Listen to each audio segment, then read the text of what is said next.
Hi, Dan Pressure here for the International Living community page. Some really interesting questions this week. Just wanted to go over a few of them with you and read some of these interesting questions and answers that we found on the community page for this week.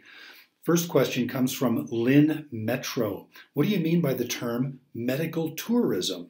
I guess we mentioned that early on in an article that Lynn read, and she wants to know what the heck the term means. Susan Haskins, one of our experts, answers, it refers to traveling to another country for medical care.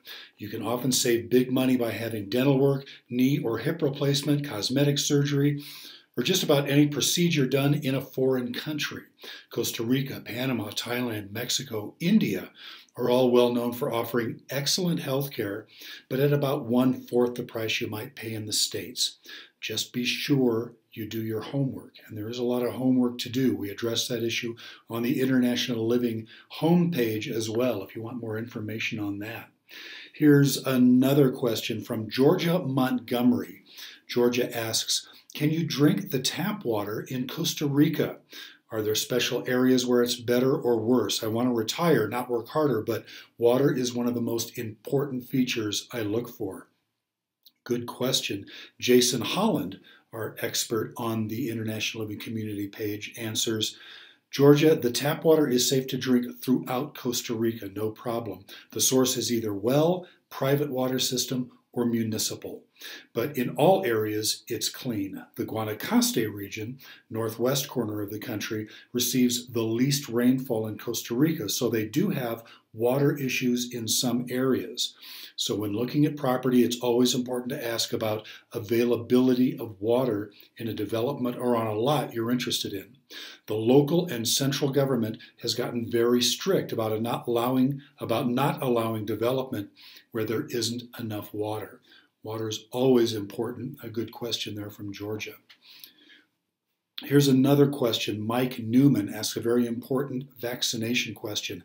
IL recommends immunizations and shots for Honduras. If I'm only going to Roatan, is this necessary? Another answer from Susan Haskins, our resident expert. Hi, Mike. It's not IL recommending any immunizations, but only reporting what the U.S. Health Department suggests. It's totally up to you. I would say being up to date with tetanus is always good. You don't say if you're moving there or just visiting. Personally, I never got any extra immunizations when I was just traveling. Once I decided to move to Ecuador, I got the hepatitis typhoid regime and yellow fever vaccines. Hepatitis is a concern when you live somewhere and eat at the local restaurants. The yellow fever shot I could have done without, says Susan.